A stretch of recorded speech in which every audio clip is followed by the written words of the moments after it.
इस हफ्ते महाराष्ट्र में कई अहम पहल और बड़े फैसले देखने को मिले। इंफ्रास्ट्रक्चर प्रोजेक्ट से लेकर स्वच्छ ऊर्जा की पहल तक, कृषि और उद्योग के क्षेत्र में आगे बढ़ते कदमों से लेकर राज्य की अर्थव्यवस्था की दिशा तय करने वाली चर्चाओं तक। आइए एक नजर डालते हैं महाराष्ट्र की इन अहम अपडेट्स पर। पेश है हमारा खास सेगमेंट महाराष्ट्र 360। पुणे में मेट्रो नेटवर्क को और बड़ा करने की तैयारी तेज हो गई है। शहर में पब्लिक ट्रांसपोर्ट को मजबूत बनाने के लिए राज्य सरकार कई नई मेट्रो लाइन पर काम कर रही है। मुख्यमंत्री देवेंद्र फडणवीस ने उप मुख्यमंत्री और पुणे की संरक्षक मंत्री सुनेत्रा पवार के साथ पुणे मेट्रो भवन का उद्घाटन किया। इस मौके पर मुख्यमंत्री ने कहा कि मेट्रो शुरू होने के बाद शहर में यात्रा करना पहले से काफी आसान हुआ और लोगों को बेहतर सुविधा मिल रही है।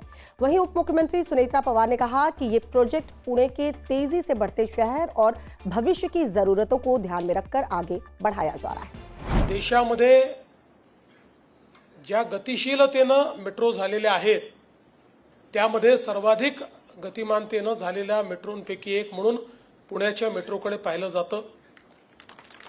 या पुणे मेट्रोचं जे काही काम आहे त्याच्यामधले मल्टीमॉडल स्टेशन्स असतील, याच्या बाकी स्टेशन्सचं डिझाईन असेल, यातली वर्कमॅनशिप असेल, पॅसेंजर सुविधांचा याच्यामध्ये केलेला विचार असेल, भविष्यातल्या मल्टीमॉडल कनेक्टिव्हिटीच्या संदर्भात करावयाच्या उपाययोजना असतील, अशा सर्व गोष्टी या ठिकाणी अत्यंत चांगल्या पद्धतीने प्लान करण्यात आले आहेत। फिलहाल पुणे में करीब 33 किलोमीटर मेट्रो कॉरिडोर पर सेवा चालू है। इसके अलावा करीब 23 किलोमीटर का एक नया प्रोजेक्ट पब्लिक प्राइवेट पार्टनरशिप यानी पीपीपी मॉडल पर लगभग पूरा होने वाला है।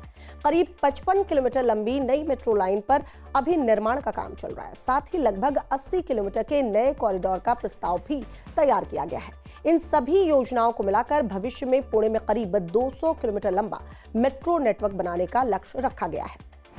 अहिल्यानगर जिले के राहुरी में स्थित महात्मा फूले कृषि विद्यापीठ में 39वां दीक्षांत समारोह आयोजित किया गया।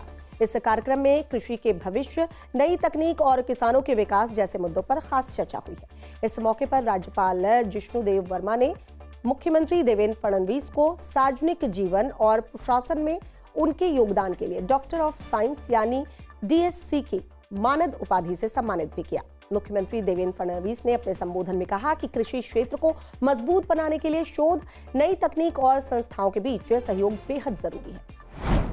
महाराष्ट्र में स्वच्छ ऊर्जा के क्षेत्र में एक और बड़ा कदम उठाया गया है। नागपुर के बुटीबोरी इंडस्ट्रियल एरिया में वारी एनर्जी के सोलर मैन्युफैक्चरिंग प्रोजेक्ट की आधारशिला रखी गई। मुख्यमंत्री देवेंद्र फडणवीस ने इस मेगा प्रोजेक्ट का भूमि पूजन किया। इस मौके पर उन्होंने कहा कि ऐसे प्रोजेक्ट से भारत की सोलर मैन्युफैक्चरिंग क्षमता मजबूत होगी और महाराष्ट्र स्वच्छ ऊर्जा के क्षेत्र में एक अहम केंद्र के रूप में उभरेगा। इस सोलर मैन्युफैक्चरिंग प्रोजेक्ट में करीब 6,200 करोड़ रुपए का निवेश किया जा रहा है। ये प्लांट हर साल करीब 10 गीगावाट क्षमता के सोलर इंगिट और वेफर का उत्पादन करेगा। नागपुर में गर्व और सम्मान का एक खास पल देखने को मिला जब मुख्यमंत्री देवेंद्र फडणवीस ने कस्तूरचंद पार्क में लगे विशाल ध्वज स्तंभ पर तिरंगा फहराया। लगभग 200 फीट ऊंचा ये ध्वज स्तंभ अब शहर का एक नया आकर्षण का केंद्र बन गया है। ये तिरंगा करीब 60 बाई 40 फीट आकार का है, जिसे दूर से भी आसानी से देखा जा सकता है। इस पहल का मकसद लोगों में देशभक्ति और राष्ट्रीय एकता की भावना को और मजबूत करना है। बताया जा रहा है कि इस परियोजना की कल्पना करीब 1 दशक पहले की गई थी, जो अब जाकर पूरी तरह साकार हो पाई है। कस्तूरचंद पार्क में लगाया गया ये विशाल तिरंगा आने वाले समय में नागपुर का एक प्रमुख लैंडमार्क और लोगों के लिए आकर्षण का केंद्र बन सकता है। मुंबई में आयोजित आईडेक एक्सपो के दौरान महाराष्ट्र की आर्थिक दिशा और विकास की संभावनाओं पर चर्चा हुई।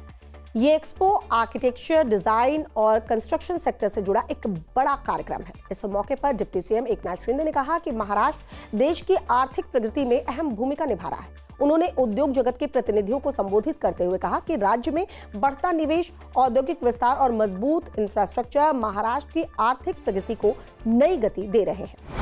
तो ये थे इस हफ्ते के सभी खास और बड़े अपडेट्स महाराष्ट्र 360 में। अगले हफ्ते फिर से मुलाकात होगी, तब तक के लिए अपना ख्याल रखें।